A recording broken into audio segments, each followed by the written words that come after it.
Ingoma yamashumi ayishagalolunye. Ingoma yamashumi ayishagalolunye. Inkosi iBusiso Phakama Wentanga.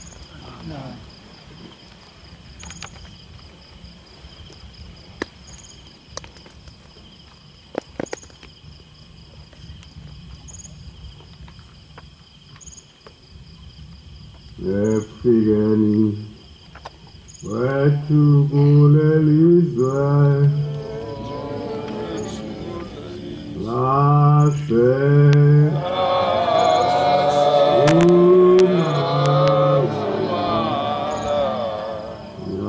Yasazula Singenanda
away.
lo mhla ziyishumi kuMashi.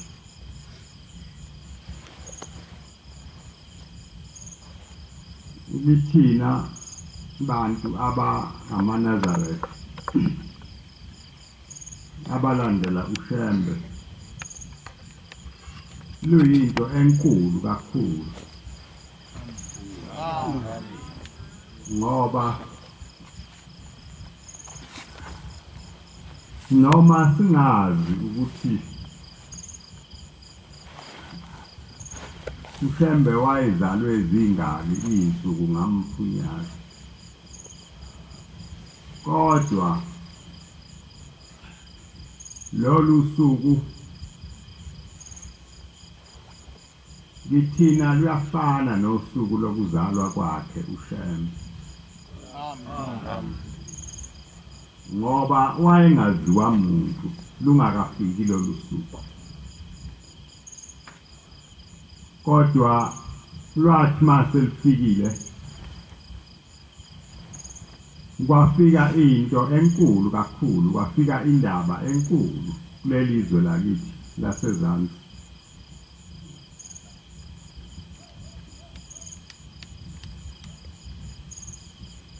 Ngakho-ke asinaso isizungu sokuthi asazi ukuthi uShembe wazalwa nini ngenxa yalolu suku, ngoba siyalwazi ukuthi ilona suku lolu uNkulunkulu asikhumbula ngayo, wasilethela uShembe ukuba azosigeza ezonweni esinazo, ukuba azosifundisa indaba enkulu kaNkulunkulu,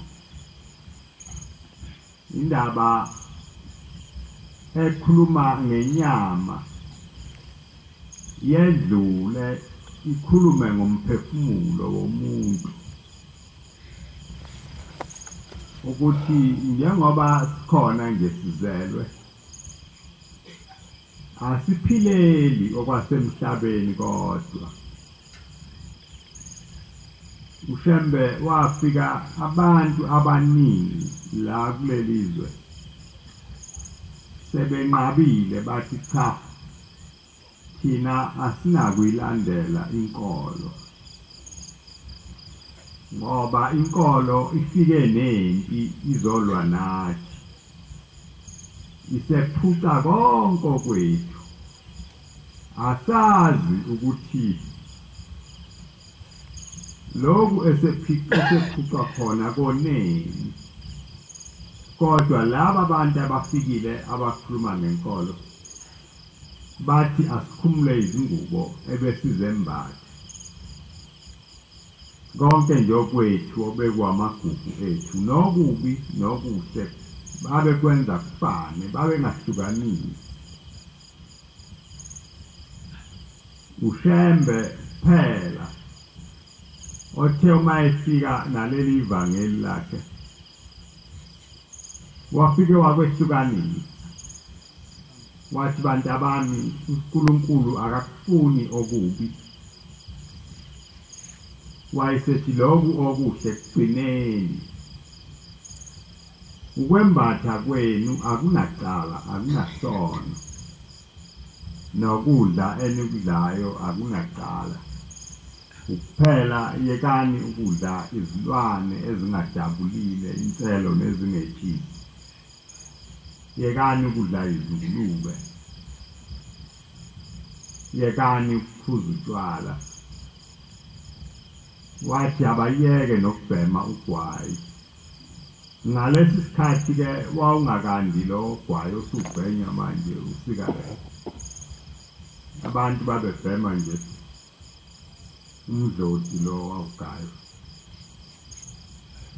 Wafika-ke uShembe wabafundisa laba bantu,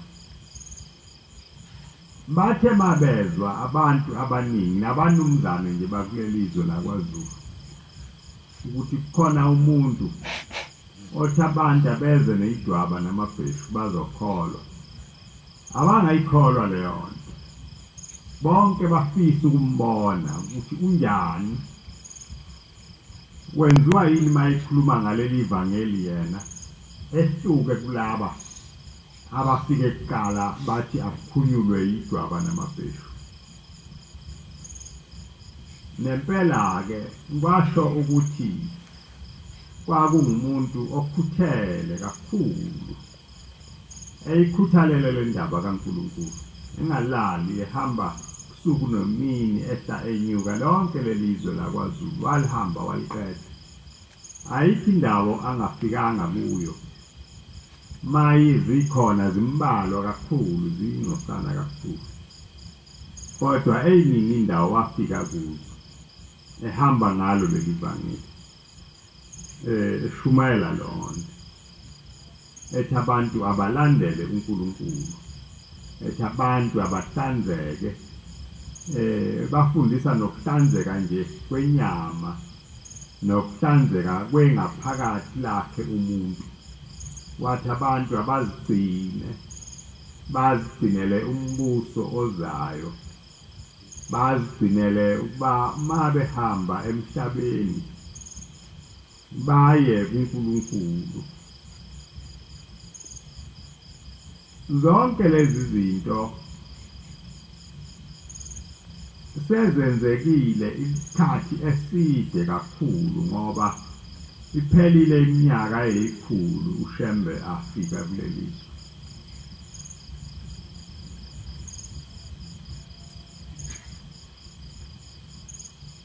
Kodwa okukhulu kakhulu ukuba sihlangane njengoba sihlangene nje. Bonge kuNkulunkulu ukuthi ngaleli langa njengoba sihlangene nje namhla entabazo kwakuboshwa isikhwama somuntu owayezophuma uphumo lwendlela kaNkulunkulu. Lokhu kubizwa kaShembe kunosizi phakathi, kunjengokuzalwa komuntu.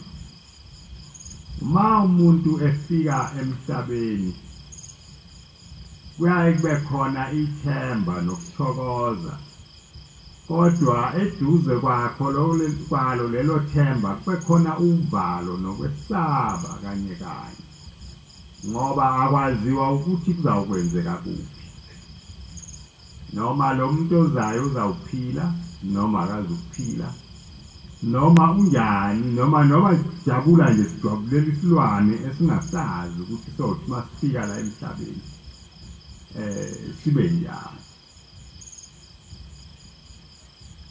NoShembeke ukufika kwakhe kwakunjalo.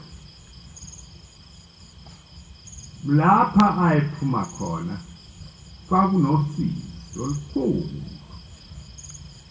Shembe wahamba washiya unina ekhaya namakhosikazi amathathu. Le yesine wayesethe ayihambi iphinde kubo ngoba yayingazele bantwana.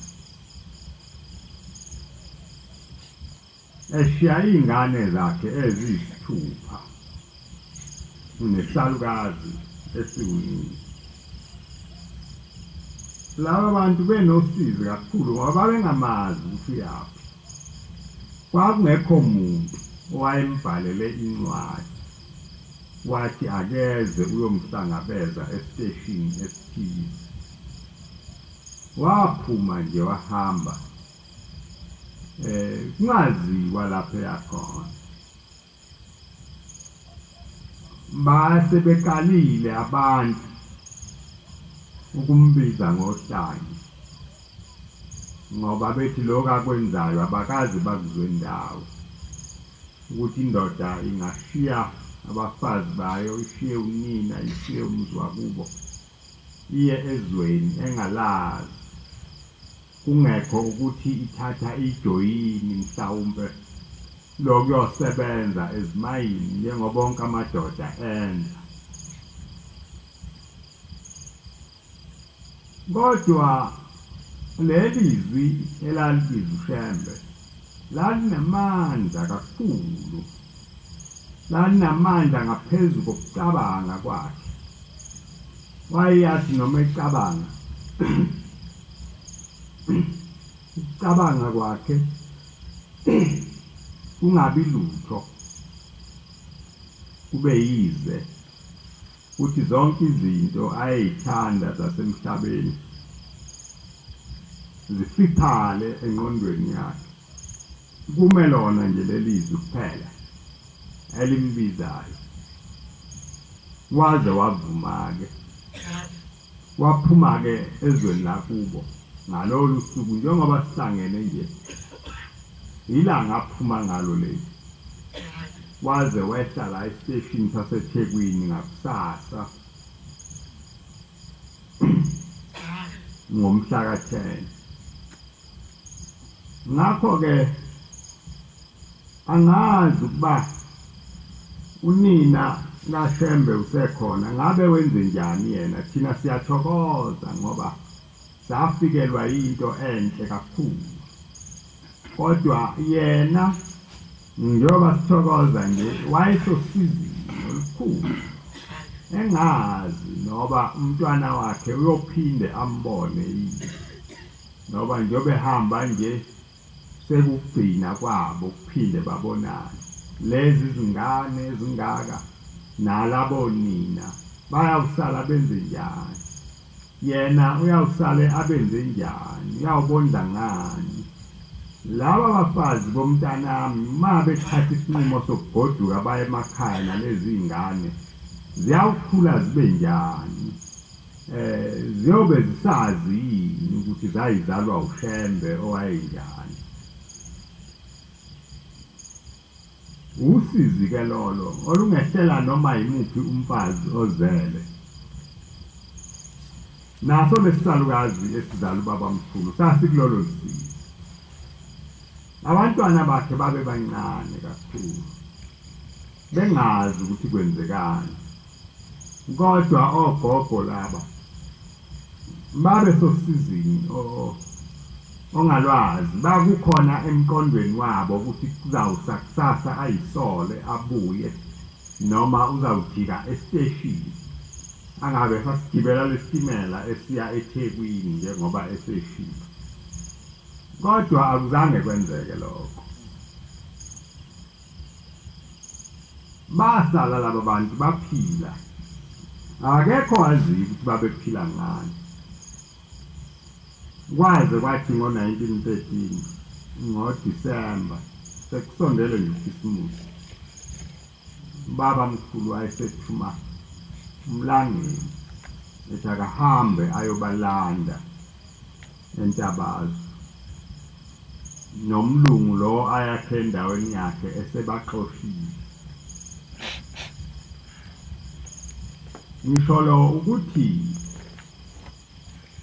lolu suku aluluncane lukhulu kunezinye ngoba njengoba ngichaza nje ukuthi luxube izinto ezimbili nganqanye lunosizi nomunyu nokudabuka nokukhala nokwesaba ngoba laba abantwana bakhe babe novalo besaba ukuthi mhlawumbe uyise walabantwana uzawukufa asiyuphinde simbone siyayikhulisa ngani lezi ngane nosizi nje lokuba umuntu mayeganile atholakale esebuyela kubo la ezalwa khona nalo lwalukhona ngoba base befana nabantu abagane uhlanya kodwa uShembe wayenesibindi esingandile ngoba wahamba eka phezu kwaleso sililo esasikhona ngoba sekufike ngaphakathi kuye into emehlulayo angakwazi ukuyichaza kalula kodwa wathi mayefika kulelizwe kwaba khona ukuthokoza nabantu nje ababengamazi ababe abefundisi beyinkonzo bathokoza kakhulu ngoba kwafika umuntu okhuthalele izwi likaNkulunkulu wathi mayikhuluma indaba kaNkulunkulu angezwa lutho angezwa nendala angomi aphelele nje kube sengathi ngakhulunywa yona kuphela ngakhulunywa lutho olunye ehlalela ukucabanga yona nje isikhathi sonke. Thina-ke ngakulolu hlangothi sasithokoza ngoba uNkulunkulu wayesikhumbulile. Lokhu kuthokoza kuyicala kuNkulunkulu uma thina singasagcini uShembe ayezosifundisa kona.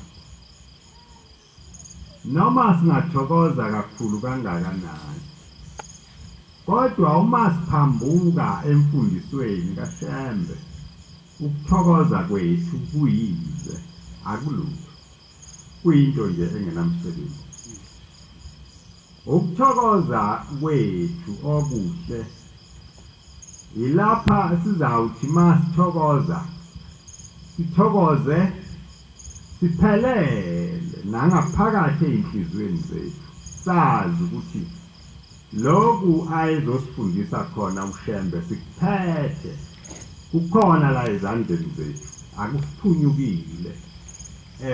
Nomuntu nje osibuzayo singamtshela ukuthi cha inkosi yasekuphakameni yathi mayifika yasifundisa lokhu nalokhu nalokhu. Sibakhombise sikwenze sigcine. Ma wenza isilinganiso ungakhombi kude ukhombe eduzane ukhombe kuwe uthi njengami ngiyokuhlala ungibona ngenza ukuthi nokuthi sakufundiswa uShembe lokhu. Ikona kuthokoza ke kwethu lokho okuphelele. Ukuthokoza kwethu akube ukuthokoza okumthokozisayo naye uShembe la ikhona. Singathokozi sodwa singajabuli sodwa sijabulele ukuthi uNkulunkulu wathuma lo muntu wakhe. Bese kuthi yena lo othunyiwe ahlale phansi enyele ngoba laba abantu abathokozayo lento engangithunye kubo abayiyo. Futhi lento abayifuni futhi lento abayenzi. Manje ke lo owayengithumile ngizawuthini kuye mina na ma abantu engithunywe kubo benje bengafuni ukugcina intando bengakwenzi lokho uNkulunkulu angithume ukuba ngibafundise khona.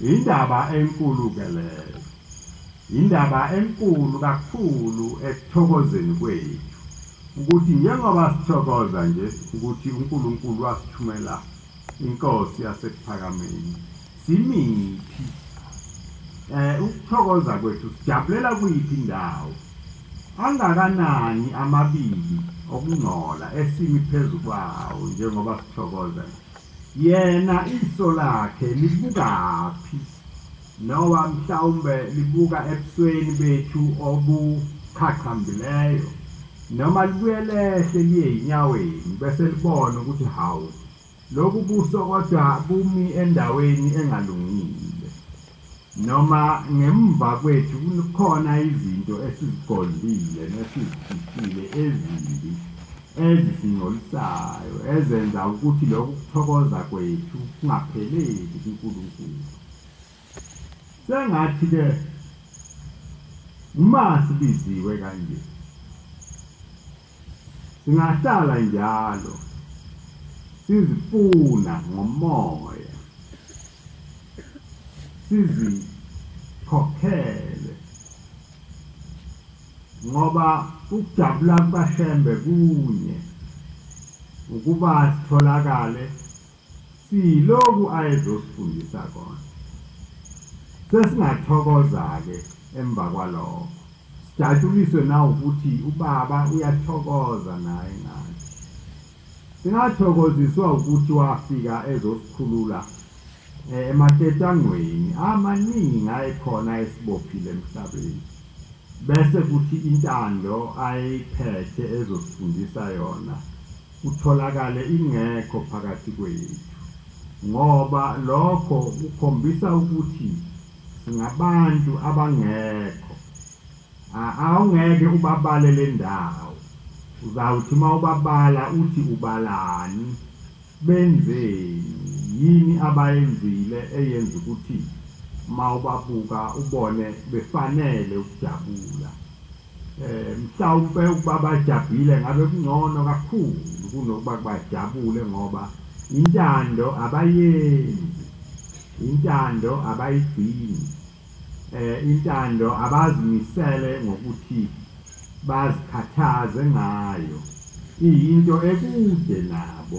okukhulu kakhulu ukuthi sibuthane sibe baningi sembathe izingubo zethu ezimhlophe bese sikhuluma ulimi esiluthandayo senze esikuthandayo konke lokho esifundiswe khona siphambane nakho singakuvumi ngezenzo nangemiqondo yokucabanga kwethu nangakho konke nje ukwenza kwethu nokuhamba kwethu kukhombise ukuthi laba bantu abayazi into abayibizelwe bakhona nje nenyama kodwa izingqondo zabo azize zingakhathazeka ngokucabanga ukuthi konje lokhu kubizwa kwethu okuhle kangaka singakubuyisela kanjani emva kubuye nezithelo ezinhle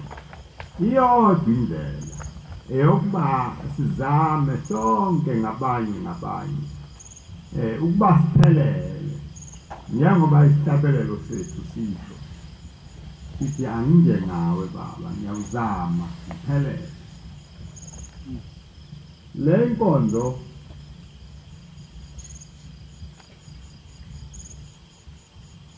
beyifanele ibe inkonzo yabantu bonke abakhona la baphakame bakhulume ngoNkulunkulu ukuthi ukufika kukaShembe wathi mayifika kulelizwe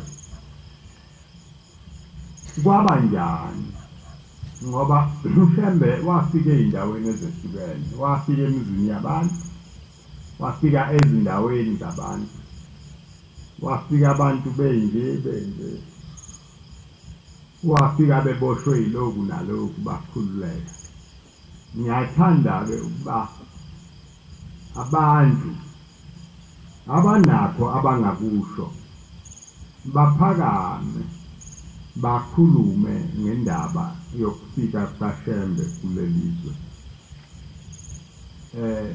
angikholwa ukuthi usuku lokudabuka nosuku losizi lungabe luba usuku lokujabula sibonge kuNkulunkulu ukuthi nathi sathi sibancinyane singelutho ngoba uShembe ufike umbuso wakulelizwe usuphethwe abelungu kodwa uNkulunkulu wasikhumbula wasithumelela umuntu wakhe ukuba azosiqoqa asibeke endleleni asihambise ngokukaNkulunkulu nempela-ke uNkulunkulu ngoba uyazazi zonke izinto ukuhleleka kwazo wakhetha umuntu ofanelekile wakhetha umuntu oyinono kakhulu ngendaba kaNkulunkulu wakhetha umuntu okhuthele kakhulu ngendaba kaNkulunkulu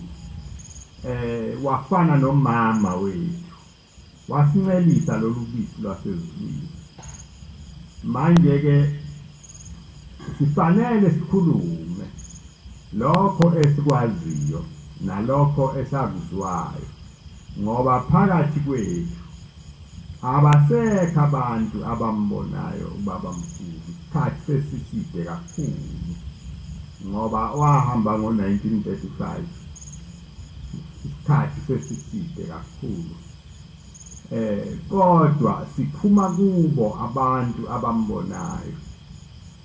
Nini insizwa neyintombi esazibona ezazimbonile ubaba omkhulu, ezazi ukuthi mazikhuluma ngaye ubone ukuthi uvuka indawo ebuhlungu eyinhlizweni zazo. Kodwa-ke lokhu abakushiya kithi akusilo, kwakungesilo ifa lokuthi liphilise thina kuphela, kwakuyifa lokuthi liphilise thina, liphilise nabantwana bethu, njengoba nabo laphilisa bona, lasiphilisa nathi. Nathi-ke simele ukwenza lokho, ukuba siyikhulume le ndaba, siyikhulumele ukuthi abeza ngemuva bayithole. Iba yinhle-ke indaba kaNkulunkulu uManazaretha.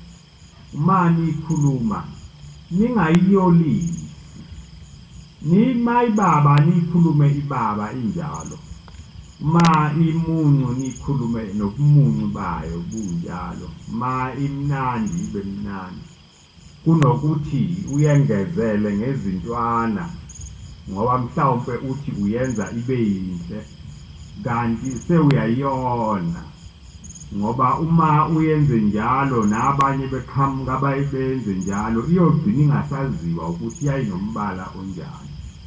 Indaba enhle ekhulunywa injengoba injalo idlulele nakwabanye abantu injengoba injalo. Ma omunye phaphalaza eduze kwakho wena indaba uyazi, ungesabi ukucela kuyo ukuthi cha ake nikulungise la, akubanga nje kwaba nje, ukuze umlando ume unjengoba unjalo, uphilise thina, uphilise nesizukulwane. Ngiyacela ukuthi-ke abathanda ukukhuluma baphakame.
Ngiyayikhetha inkosi enkulu yasePhalamende.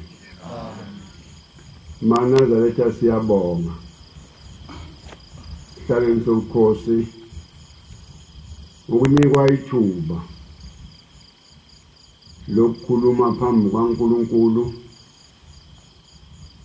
sizibongele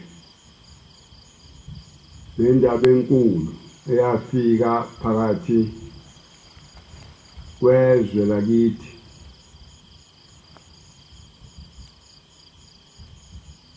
Ngiyakhumbula ngolunye usuku ngisakhuluma noma kwakusegospel noma kwakusekhangela, lapha inkosi inyanga yezulu iyachaza kabanzi ngalolu suku lwesikhumbuzo sikaMashi. Ngibonge kakhulu kubafowethu ababa nesineke sokulalela lobu fenke nibonayo yakhuluma inkosi ngabo.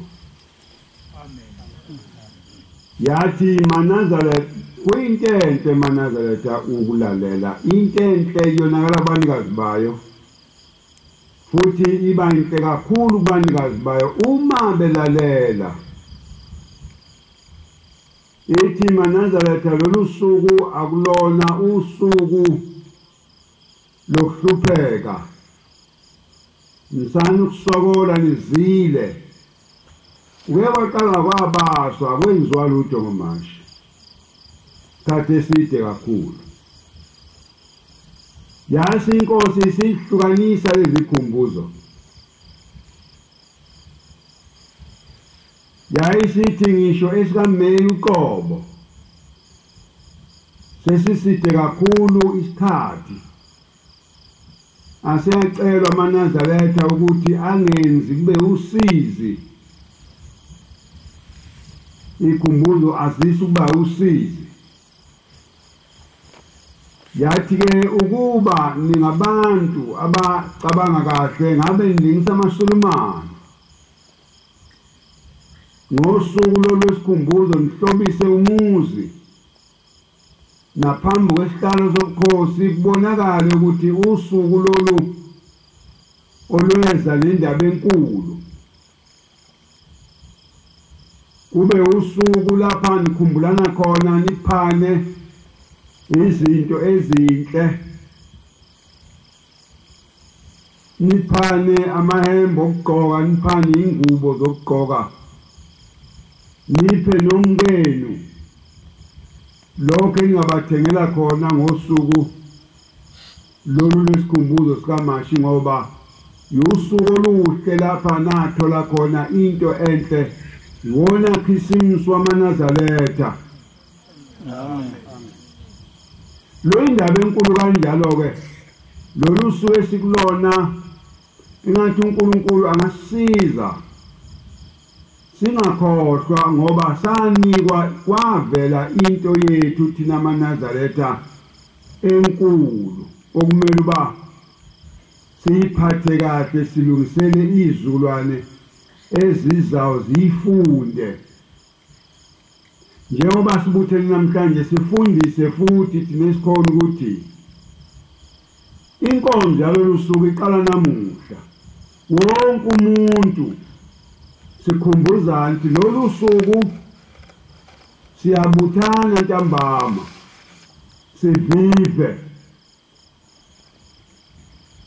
sivivele ukujabula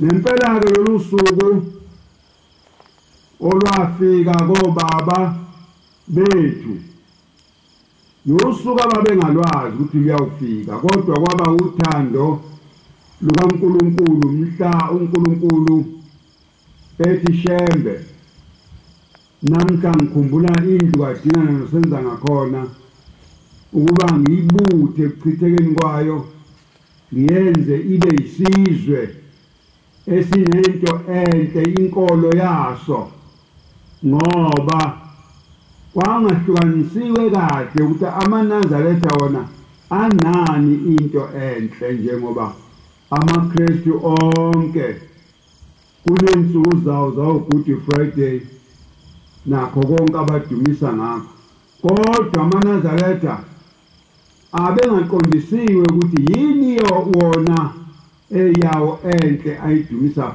uNkulunkulu wayeseletha isikhumbuzo sosuku lukaMashi. Amen. Kwangathi uNkulunkulu wasekuphakameni njengoba esikhumbule namanje esinika ithuba loba sikhulume singaphakamisa indaba eyehla ezweni lakithi yehlela obaba simemezele ukuthi nabezayo nabangekho nabazawufika kusasa nxa sebefikile singabathethisi kabi ukuthi beniphi izolo kodwa sibaqolotele ngokuthi siyajabula thina besikhona ngoba sithole lesi sipho esesisithola manje njengoba siguqule nje phambi kwenkosi. Siyambonga uNkulunkulu ukuba angabheki bunjalo bethu.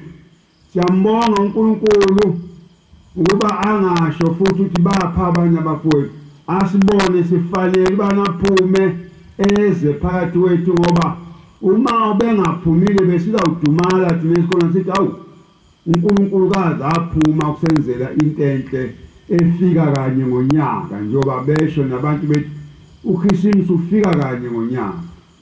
Nkosi yamakhosi sicela ingathi singathola inhlanhla lolu suku singaloni sibabili sibathathu thina esikhona silwenze kube usuku oluhloniphekile nokubonga phambi kaNkulunkulu singadumali. uNkulunkulu asipha amandla oba silibonge njalo kunoma sekhe sikhule kube usuku olukhulayo umnyaka yonke phakathi kwethu.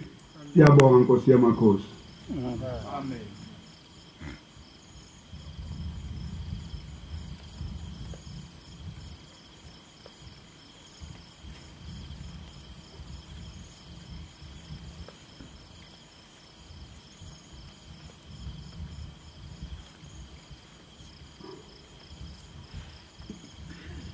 Ipona Wosi Jehovah Wazanga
umzuzu engikuthola nami ngaleli langa lanamhlanje.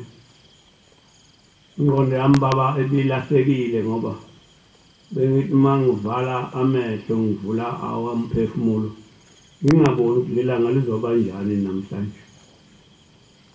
Ngingaboni inkosi ngoba bengibona sengathi iqiniso lizoba lesho ukuthi sibabili sibathathu. Manje bengazi ukuthi inkundla izagcwala nokuthi lokufenke sibuka yakhuluma ngabo umfundisi ohlala phansi uyawubuye bekhona ngoba bese kuyelona liphawa silwazi ngalo lusuku thina esizalwe ngalezi zikhathi zobufenke alibonke igama leNkosi. Manje ke engithanda ukudlula kona baba ilokhu ukuthi ekuzweni kwami ngalolu suku ngezwa lufaniswa lumataniswa nokuzalwa komuntu oyathi mayezelwe kulindelwe izithelo kuyena ukuthi uma kuzelwe umfana kusho kuzoba indoda abese sinika imisebenzi yamadoda emihle noma kuzoba inkosikazi abese sinika imisebenzi yamakhosikazi emihle. Ithi-ke inkosi yamakhosi yesibili ilanga uMnazaretha-ke into enjalo kuyona kulindelwe izinto eziningi ezinhle kodwa akuyona nto elinqobayo yakha umbala ongahluki kulona ukuthi kufanele bukhule uma kuphethwe ngendlela umnikazi walo akuthanda ngayo emhlabeni alibonke igama leNkosi. Ithi-ke uMnazaretha bantwana benkosi abube bubokhula kodwa abuyuzikhulela bona buyokhuliswa abantu abaphakathi kwabo. Yayichaza inkosi indlela ekhuluma ngayo ukuthi niyabona njengoba nifikile nje kulolu suku lukaMashi anoza neziqhamo zokuhle nezinhliziyo zenu phambi kaNkulunkulu. Noma ngabe umuntu ufike nomshanelo namhlanje waba munye wazobeka phambi kaNkulunkulu, akaqikelele ukuthi kusasa uzofika nemibili, ngomhlomunye afike nemithathu ize ihlangane ibe 10. Zekubonakala ukuthi abantu mabe baningi bephethe imshanelo 10 kulonyaka, eminyakeni 10 ezayo bandile abantu imshanelo yobingakanani ngoba kulomnyazi kufanele kuhlale khona imshanelo yokushanela umnotho abuzekungangcoli. Yasiyabalisa inkosi yathi okukhulu kunako konke kodwa ukuthi lapha kulokuhamba kunemithwalo eyafika nobhombela emhlabeni eyithwele evela nayo izulu nafika wayishiya endleleni ayibekele wonke umuntu ukuthi wonke umuntu ozohamba le ndlela ayihambayo afike ayithwale. Abantu abasikhokhele kulokuhamba abasendlulayo basitshene bathi sulokwafika-ke ushembe kulo mhlaba ngisho ubabamkhulu ubhombela uthi umfundiselo wakhe onamandla ukuhamba ehamba. Inkosi akazange afike lapha ahlale lapha kulelizwe laseNzansi ngoba wayeqhamuka ezweni lasenhle. Wayehamba ehamba, waqala ukuhamba engakabi nayo indlu yokulala, engabi nawo nokudla nomphako ukuhamba udla engenawo, kodwa wawuthola endleleni. Nabantu abambona ukuthi uma ufanele ube njalo wabathola ehamba. Ekuhambeni kwakhe nomthwalo wawuthwele wawumunye, ingubo yokulala yayingekho nomphako wawungekho. Wayethwala ibhanti noma mhlambe ijazi. Yayanda-ke imithwalo eyiphiwa ngabantu athi mayikhuluma kubona indaba kaNkulunkulu bayizwa base beyamthanda, base beyameleka-ke nemithwalo. Ithi inkosi yasekuphakameni ukuhamba kwakhe-ke kwakunjalo, kwamekona ukuhamba okuhle nokumnandi, kwakuhamba okunosizi kodwa kungapheli. Ehamba nje ejikeleza wonke umhlaba, abuye mhlambe kwenye indawo kabili noma kathathu unyaka omunye, kodwa lapho la ehambe khona into yayibonakala kwauba umzila ukuthi ushembe uma kade hamba utshani la ehambe khona buyasha kudaleke indlela enentando kaNkulunkulu eshiwo uyena ngomlomo wakhe ekhokhela abantu ebafice beyinto eyiyona. Wayivuma elungile, wayinqaba engalungile, wabatshela ukuthi ayivuma uyivuma ngoba ivunywe uNkulunkulu kanjani, ayinqabayo wayiphika ngoba ebatshela ukuthi iphike uNkulunkulu kanjani. Waze waziwa ngalezo ndlela zobuhle zokulunga, waziwa nalezo ndlela zokuthi lezi nje uNkulunkulu kaShembe akazithandi. Kwase kuzalwa-ke abantu abahamba intando kaNkulunkulu ngokukhokhela kaShembe, libonke igama leNkosi. Bafika-ke labantu basikhokhela ngalo ukuthi uNkulunkulu wasekuphakameni uShembe wayenikeze imithwalo esinda kakhulu engemnandi. uNkulunkulu engenandaba ukuthi izawufika yehle kanjani ebantwini uShembe amthuma kubona, kodwa wabanga ukuthi abamzwile bayabonela ukuzehlusa basuke kulabo abangayahlukanisa indaba yabantu nekaNkulunkulu. Baya baze baba inqwaba baze baba amabandla waseshiya umthwalo wemthetho kaNkulunkulu. Leyo mthwalo isekhona namanje, kodwa into efana nale yenze eqaleni ukuthi ayithwala yibo bonke abantu, thwala yilabo abathanda ukuyithwala. Abangathanda ukuyithwala abazange bayithwale ngaleso sikhathi. Namanje basekhona abantu abayaziyo nabamzulu uShembe ekhuluma ngemithwalo yemthetho kaNkulunkulu, kodwa namhlanje abakayifuni.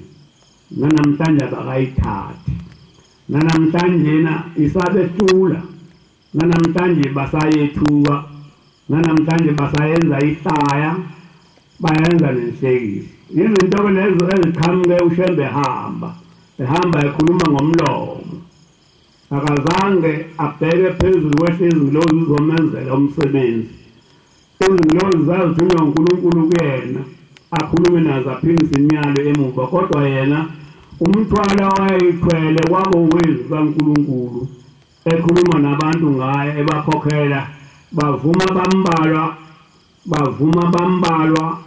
baze baba baningi indaba kaNkulunkulu ibese iyagcwala izintaba kanjalo ngokukhetheka phakathi kwezicuka ezifica nemindeni efica ababili abathathu bawuthathe umyalelo kaNkulunkulu okumthwalo osasindayo namhlanje abayishumi bawuyeke okumthwalo abasawuyeke namanje ngawo ngithi bengazi ukuthi namhlanje njengoba sishayekile sayingosana kanje lo mthwalo uzoba kanjani ngoba lo muntu owayenza leyo nto ngazi ukuthi akasekho phakathi kwethu sengikhohliwe ukuthi uthema ekhuluma wakhuluma hayi naleso sizukulwane asificile kodwa wakhuluma nezizukulwane zonke uma ekhuluma nabantu owayeyathi zizukulwane ngezizukulwane kusho ukuthi wayekhuluma nabantu abaficayo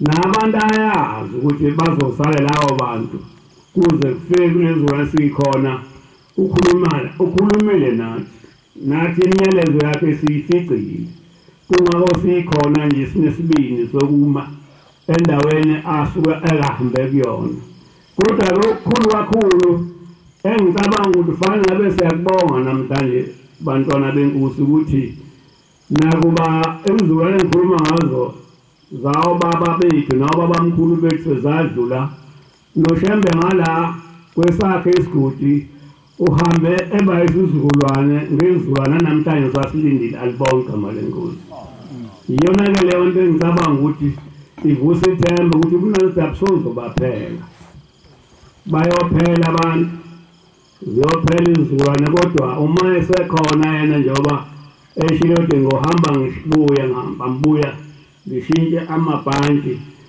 isizukulwane ngasinye sibekele umthwalo asikho esingenawo umthwalo nathi njengoba sikhona nje sithole ethi imithwalo noma sibakhumbula obaba nababamkhulu kodwa nathi sibekele ethi indima ukuthi siyenze sindlala silungise bona ngoba nabathe mabeyindlala bayishiya ethu ngoba bathe uma besithola abazali bethu bayicela indaba yethu uNkulunkulu bathi inkosi ngiyacela ukuthi noma ngasekho emhlabeni ingane zethu zihambe le ndlela noma singasekho emhlabeni imithwalo esehlulile ngoba iyehlula le mithwalo kodwa enzalweni yethu babe khona bayozama nokuzama baze babe khona abayohlale beyifula noma bengayithwalanga kodwa basishaya isicaca basondele nayo kuwe ngoba le mithwalo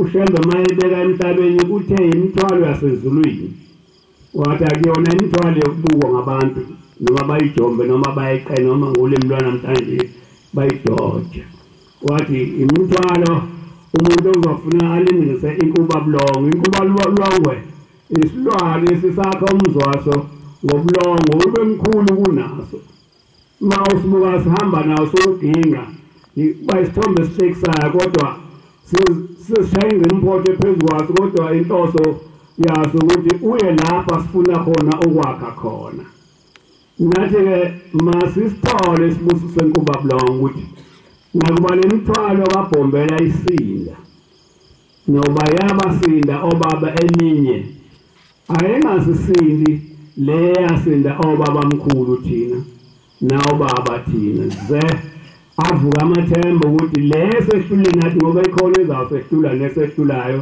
inzalo yethu ize ilokothe iyithwale ngawo-ke siyanxuswa bantwana benkosi yasephakameni ukuthi kule mithwalo engikhuluma ngayo imithwalo efanele ukuthwalwa ngabantu ngoba yashiwa ebantwini alibonke igama lenkosi kwakhulunywa kodwa awukho nowodwa okufanele ubolelela phansi yonke imbongolo ekhona la endlini ufuna ilule indamo uze umabi wemthwalo agaxe umthwalo kuneyena leyo mbongolo ngoba imithwalo ezawuthwala lezi imbongolo yehlukene ayifani eminye isinda kakhulu eminye isinda kancane eminye mincane kakhulu kodwa awuyikho imbongolo ezawufika phambi kobuso kubabhombela ingathwele imithwalo ngoba uyayifuna mntwana sifika kuyena indlela asibeke kuyona ngothando inemithwalo enhlobo okungekho umuntu onesizathu sokuthi uma efika phambi kwakhe afike emsulwa wonke umuntu okhona endleleni kaBhombela unomthwalo ukuthi msukwane fika phambi kwakhe afika adinsele umthwalo wakhe athi Nkosi mina ngaphumelela ukuthwala lo njengoba nibona ufenke nje udokolo lwenhliziyo zabantu abanjengani abathanda into ezinsekefeke ingempela lento emsekeza la phambi kwethu ayinjengoba ibukeka kusho ukuthi umfundisele ukuthi uma siphumelele qinisela lemithwalo eyashiwa noma eyahla ubaba bethu siyifika phambi kwakhe isenjengalokufenke ibonke igama lenkosi kungaseyona imithwalo noma zanga uthwala umthwalo uma efika kundlela khona uBhombela afise sengathi owakhe ngabe ufekezela kakhulu isho njalo endoda yakwamngoma ithi ikhonyiswe lemsebenzi ithwele ngenhliziyo kodwa awufune wakho umthwalo lapha kulezi inhliziyo yafuna indoda yawubona wayo noma ofanele yona yasiyawuqagula yasiyaphikiswa kodwa wena ukwazi ube nomthwalo nje ngoma wena ukwazi uthwale umthwalo nje wena umthwalo uyakwazi ucabange nasempilweni yakho nasebuthongweni bakho le uyibuye isentezela kanje imihle inhliziyo ezihlobile ezithandekayo phambi kwaNkulunkulu imithwalo yabanye abantu abawuthatha bagingeka nawo njengenkubalongo baze bafika nawo phambi kwaNkulunkulu manje uNkulunkulu uhlobile ngayo kusho ukuthi imisebenzi kaBhombela nemithetho yakhe afika sikhokhela ngayo phambi kwesihlalo sezulu iyakhanya ngaphezulu kwalokufenkefeke nibone alibonke igama lenkosi kungazofuneka bonke abantu nami ngizame ukuthi nami kube khona amufenkefeke ukuthi mangifika phambi kwakhe ngoba zonke indlela ziyahlangana kuyena noma zingaqala zigqabhila zihlukene njengezinkalo njengemimango kodwa amase ziya kuyena ziyacija njengemfula ngoba yonke imfula noma iqhamuka emangweni nasemgqomana ahlukene kodwa amase iyolwandle iyacija yonke ingene ebhishi ibisiba ulwandle bese liphela igama lokuthi imfula nathi ngicabanga ngiyacela Nkosi yasephameni ukuthi uma siphambi kobuso bakhe kufanele sicele izinto eziningi esizithandayo ngoba zikhona thangi lapha besigubha usuku lokuzalwa kwenkosi wangifikela umona nolaka ngizibona sebaningi kodwa ngizibona seswele hayi into engabonakali into ebonakalayo siswele into esiyithandayo mina ke ngayithanda ngisemncane imali namanje ngisayithanda ngakhuza kakhulu ngathi hambani bafana kwakhona abantu abancane kakhulu ngathi hambani niye naye Inkosi ngiyocela imali ngabanika abantu umlando engangidlula kuwona ukuthi ngiyeka nje kulona ihlaya ngiqondile kwenza ihlaya kodwa ngiqonde ukuhlahla indlela ngoba isikhathi lesi sokusebenza isikhathi samanje nake uNkulunkulu ufekezela ngezinto eziphuma esiphuthule esibizwa ngemali ngathi-ke futhi namanje ngisaphinda ngisasho ngoba mina ngisozongayeka uma ngifika kuyena ukuthi Nkosi ngiyayithanda izulu lakho ngiyakuthanda nombuso wakho kodwa ngiyayicela imali angeke ngakuyeka lokho ngoba ngisengedwa namhlanje phambi kobuso benkosi naphambi kobuso kaNkulunkulu sengihamba nabantwana bami nami sengiyindoda sengizela abantwana angisengathanda ukuthi uma ngikhuluma nabo ngibe ngiqede ngashongo ukuthi uma nifika phambi kwaNkulunkulu ngoba senaphuma ezikoleni semunye sesikoleni ngicela ukuphasa kodwa nina nocela imali uNkulunkulu uma ngabe ngicela isibusiso angazi ukuthi ngithi ngicela inhlanhla yokwenzani ngoba uma ngicela imali ingena kuzo zonke izinto uthola yonke into nokuyiphakameni uyakwazi uyakhona kalula kamnandi nokuza ethemba ezinhle uyakwazi ukuza khona kalula nangamnandi njengoba sibona abantu begaqene nje la ngoba bengathandi kusisabatha baphelelwe imali manje kungayiphutha ukuthi uma befika kuwena mnikazi wemali abantu bangayiceli imali ngiqonda ukusho ukuthi akanayo yena kodwa imali ezindimbane kuyena madoda nani makhosikazi nani bantwana bethu eyethu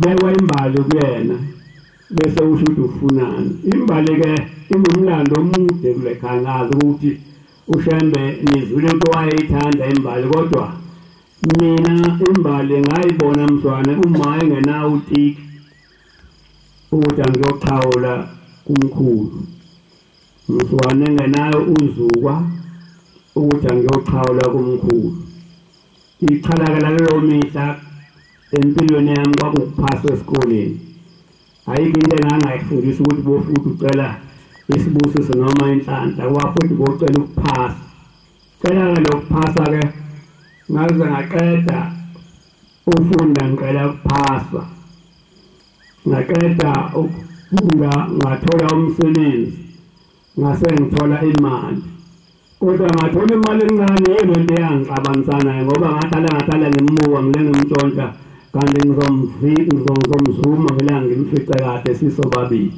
ngase ngiyalibeka usizo lwami lwemali ngiyathanda abantu bangizwe kahle ngoba abanye bakwenza ihlaya bashayisa ngathi imali izophuma esibusisweni isibusiso siphuma emalini manazareth isibusiso esiphuma emalini hayi ngapha inkosi methe inkosi kubusise kade ucela imali uzoyithola imali bese wenza into efanele alibonga igama lenkosi uhlelo ukukhuluma ngoba ithe inkosi wasikhuluma isika ithuba lokukhuluma qiniso enhliziyo yethu ngokwazi kwethu nangokubona kwethu izinto esidlule kuzona singayinandisi indaba singayiyolisa indaba singayikhukhumalisisa indaba ngizama ukuyishaya njengoba injalo-ke ngoba le nto engiyikhuluma ngayo sengiyibonile sengimdala sengihlalile kulo mhlaba ngizibona izinto ngizizwa izinto ngibezwa nabantu noma befika enkosini bathi ngicela inhlanhla angazi ukuthi inhlanhla ukuthi kudlakuni nokuthi umthimuni nesibusiso ngiyazi sikhona ngiyakhola kusona kodwa engikwazi ukusibala singakanani sikhulu noma sincane imali uma kuyimali enkulu ukuthi sibusiso sibe sikhulu sikhulu uma ngabe imali bencane ukuthi anesibusiso basincane ngawo uma ngifuna imali kuNkulunkulu ngiyithola ngenza umathanda ngawo nokukholwa kwami kuba lula ngoba nendlela ezayithemba ezinhle ibalula ngoba ngihamba ngemoto ngihambe ngiphuza uCoca-Cola endleleni ngiyawuthanda ngihambe ngithenga amaswiti endleleni amathesonake ngiyawuthanda uswiti ngifike kuNkulunkulu ngiphelele ngimnandi nabantu engibabuka ngibabuka ngamehlo amnandi agcwele ukudla ngagcwele intokozo ngingafuni lutho lwamuntu ngahali lutho lwamuntu into enjalo ngikhuluma ngawo ukuthi uNkulunkulu masimkhuluma ngasezintweni eziphathekayo singamkhulumi ngezinto ezingaphatheka ezaziwa wena wedwa lento engikhuluma ngayo imali angisho siqhaza amathi imali siyayazi masibona sibona imali sizama ukuthi nayi imali ngoba siyawazi umsebenzi wemali awudingi ukuba isihlakaniphi nokuba isifundiswa ukuze wazi usizo lwemali udinga ube nemali bese wenza ngayo umathanda phambi kwaNkulunkulu ngoba zonke into engizenzile phambi kwaNkulunkulu ngizenze ngemali kodwa abezithandwa yini kuba bengithunywa umuntu noma isonto noma umfundisi wami noma umkhokheli wami besoxabana naye ngoba umayetha ngithenge lesi sigodo enganginikanga imali bengizombuka ukuthi uyagula lo kanti uma nginemali ubezobona bese ngifika nalo mfefe ngulifake ngemali yami ayikho-ke into emoyeni wami edlalo wokukhululeka kodwa into engishoyo ngithi uShembe uqale wacenta wakha lento okuthiwa environment la zinto zizokwenzeka khona nokusuma kwey'shosha uqale wacenta watshena abantu ukuthi izishosha zizawusukuma uma kunjani hhayi ma-evaluation nje kungalungile waqale walungisa kuqala wathi abantu abaziphathe kanjani baphathane kanjani bakhulumisane kanjani bacabangelane kanjani bathandane kanjani noma engasikhiphanga umuntu ngomlomo kodwa alubhekile nje siyaphuma isibuso somsa nesothando ebese umuntu esukuma ngegama lenkosi yaseBhekani malibonke malenkosi kodwa into eqale wayenza uBhombela yini uqale wacensa inhliziyo lapha-ke kumashe sifunde izinto eziningi sibancane singene lapha kulomashe sibancane kukhona amakhetanezaywazi abadala besebenza sahala sabona kodwa ukuthi kushoda la ufenkefenke lo akhuluma ngabo umfundisi kulokuhamba ngiqale mina ukubona evula amasango kwakumkhiwana ayinde le ntambo ephambi kwami kulokoze ukuthi loko kodwa ngoba inyanga ezile yayikhulumile yathi isikhathi sokufenkefenke sahamba sawakufuna sabafana njengoba nikubona nje kade kufuna abafana namantombazane ezwa lo mkhusufele sawuthatha enyangeni yezulu alibonke igama lenkosi manje umuntu ofika namhlanje ucabanga kwakuvele kunje kanti thina sifike kuqala siyazi kwakunje kodwa into engikhuluma ngayo nengiyibongayo ukuthi Nkosi igama lenkosi yaseBhekani ukuthi anokhula phambi kwaNkulunkulu liyafezeka ngibuka ngiyacela uNkulunkulu babamkhulu lifezeke ngezinto ezinhle lezinto ezizawusithokozisa nawe uqobo lwakho uthokoze ngazo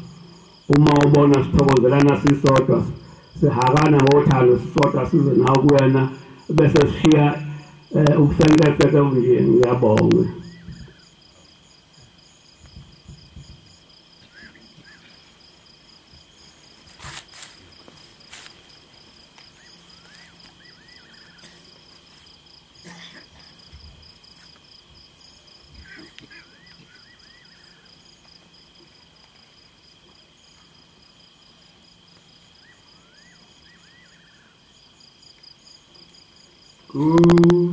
Kosi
Oh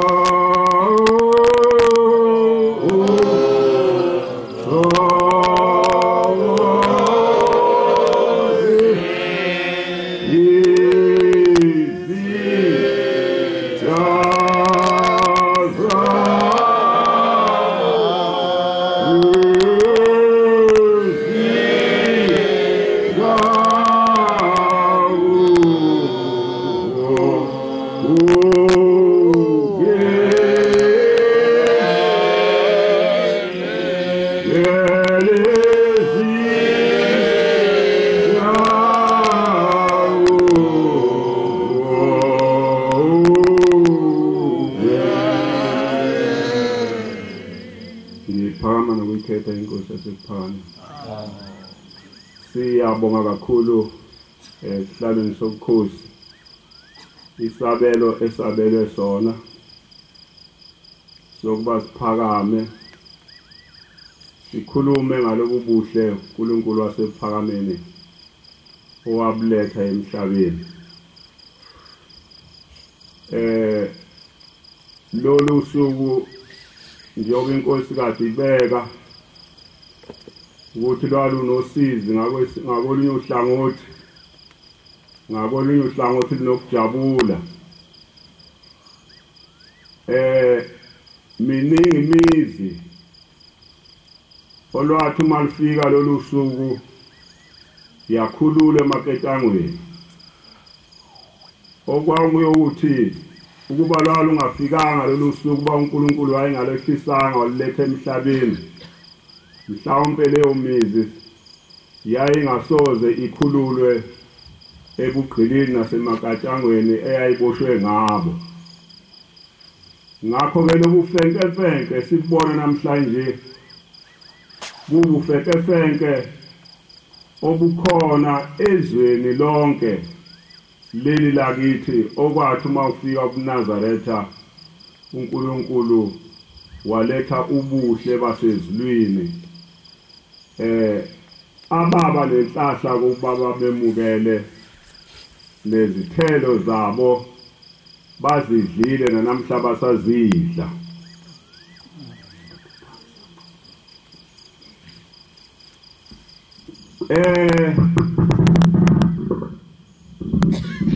Kulobu fenkefenke nalobu buhle uNkulunkulu wabuletha phakathi kwethu,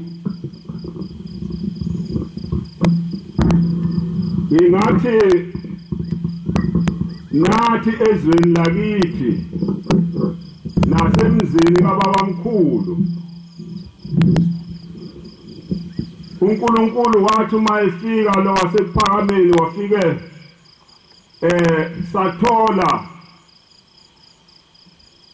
inkululeko esasingeke siyithole, ngoba emzini kababamkhulu ngiyakholwa ukuthi wawuyobe awukho, wawubusubhubha uphela.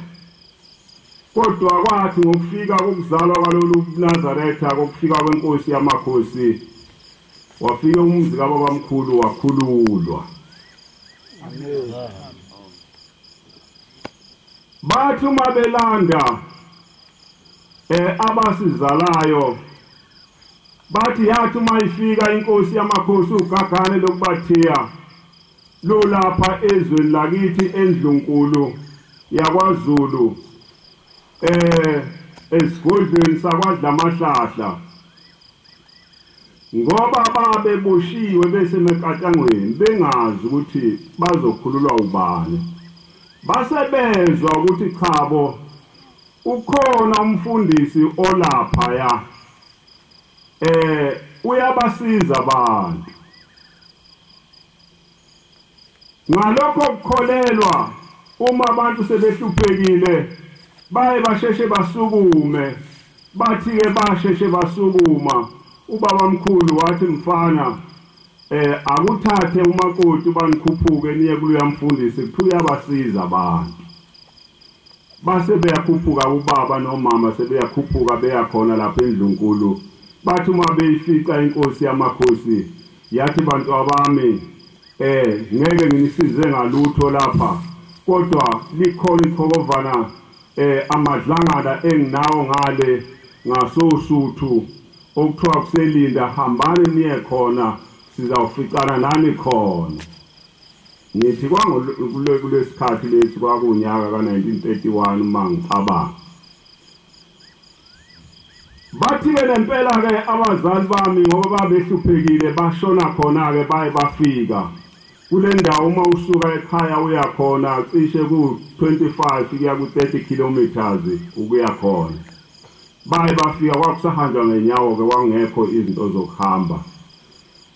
Uma befika khona nempela bayifica inkosi seyikhona, yasithi yini bantu abami nihlushwa yini? Base beyayibika-ke ukuthi sesihambe cishe iminyaka emihlanu kuya kweyisikhombisa siphelile baba singabatholi abantwana.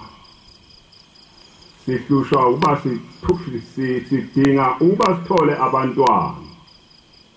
Bathi-ke yasithi-ke inkosi yamakhosi, awu bantu abami, waze ngani wena mfana ukuthi ngizonika abantwana? Uthi ubaba waphendula wathi, baba, ngiyakholwa ukuthi ofunayo uyafumana, ongqongqozayo uyavulela. Sithi yasithi inkosi yamakhosi, ukukholwa kwakho mfana kukusindisile. Wena ntombazana hamba uye kumkhokheli, kubakhokheli uthi ababephothele intambo bayilethe la. Wase behamba-ke, esehamba umama eyakhona, wabuya nentambo. Yayithatha inkosi yamakhosi, yayifumbatha intambo, kanti sebeyakhululwa emaketangweni. Ithi-ke inkosi yamakhosi, mfana uNkulunkulu nipha umntwana womfana, igama lakhe kuyoba uSiphiwe ngentambo. Bakhululwa emaketangweni ngokufika kwalobu buNazaretha.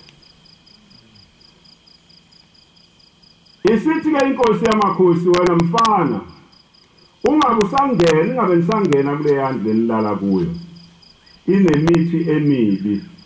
Babe nemithi-ke ababe enyangeni beyisiza ngayo lokhuya nalokhuya. Siyazela abantu uma behamba enyangeni.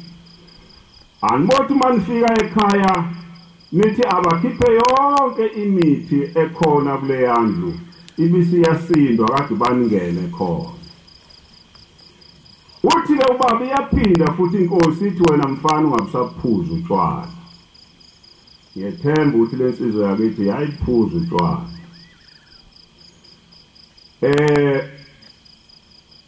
Bahamba-ke babuyele emva ekhaya, nempela bagcina lokho inkosi ebatshele khona.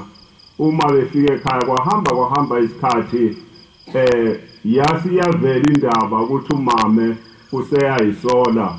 Kwafika lapho kwaze kwafika isikhathi yavela-ke insizwa le abayiphiwe inkosi okuthiwa uSiphiwe ngentambo. Base beyakhululwa-ke eManazaretha ingcwele. Lobu buNazaretha emzini kababamkhulu baba yinto enkulu kakhulu. Baba isipho esikhulu kakhulu. uNkulunkulu wathi uma ifika wasephakameni wasiphathela ubaba mkhulu. Ngoba ngiyabona leli khehla uma sengilibuka ukuthi lahlupheke kangakanani uma libona indodana ingamtholi umntwana.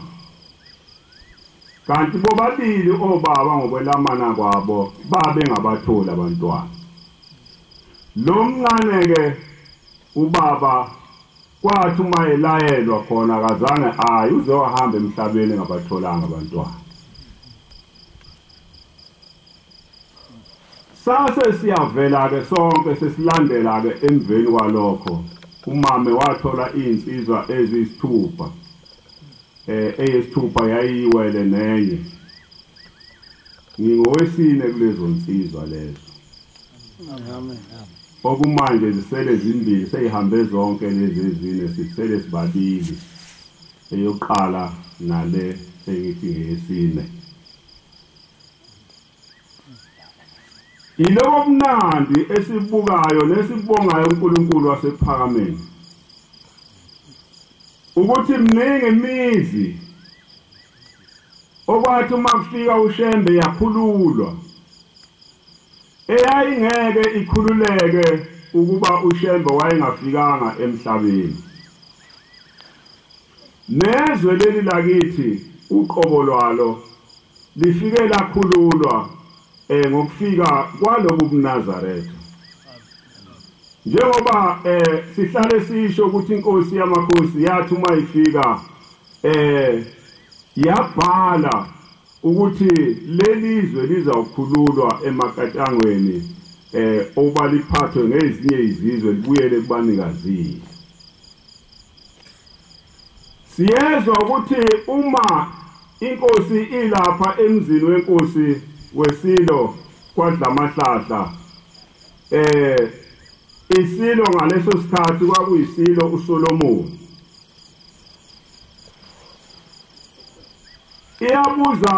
Uyabuza-ke ubaba uthi Silo ufuna ngikwenzeleni? Bathi-ke iSilo sithi-ke baba izwe lami lithathwe ngabezizwe. Uma kungabuya izwe ngingajabula. Bathi-ke inkosi yamakhosi yasithi mntanami anibofika lapha ephakameni uze neziqonga zakho nizolinda khona uyawuthuma uphuma. Siyabonga Nkosi ukwehla kwakho ezulwini wasikhumbula wasikona Nkosi wasenza abantwana bakho wasiphatha Nkosi ngomsa nangothando wasipha Nkosi konke esasingenakho wasipha Nkosi uthando lwasezulwini wasifundisa Nkosi indlela eza kuwe. Siyacela Nkosi nangalolu suku lanamuhla uba umoya wakho Nkosi wafika nawo phakathi kwethu wande unganciphi. Khumbule Nkosi abantwana bethu, ukhumbule Nkosi imizi yobaba bethu, ukhumbule Nkosi konke sinakho. Siyacela-ke Nkosi uthando owehla nalo ezulwini lungaguquki, usithande ngalo njalo. Sifundise Nkosi nathi ukukuthanda wena. Siyabonga lo umsa wakho Nkosi nothando lwakho, ngoba Nkosi khona phakathi kwethu ngezikhathi zonke. Ubukhulu bakho Nkosi buyabonakala. Siyacela-ke Nkosi usembathe njalo. Ungahambeli Nkosi ekubini bemsebenzi yethu. Hambele Nkosi kolwakho udumo lodwa. Siyacela-ke Nkosi usenze abantu abasha. Igama lakho lidunyiswe emhlabeni Nkosi wonke. Ngathi Nkosi abantu mabebona thina babone wena. Ubukhulu bakho Nkosi abande umhlaba wonke. Ulembathe Nkosi lonke leli. Siyacela Nkosi ifu lokumnyama elisehlele lichitha wena Nkosi ngengalo namandla. Konke Nkosi ukuthandaza kwethu akuze kuwe ngesakho sodwa isandla nanini kuze kube phakade. Amen.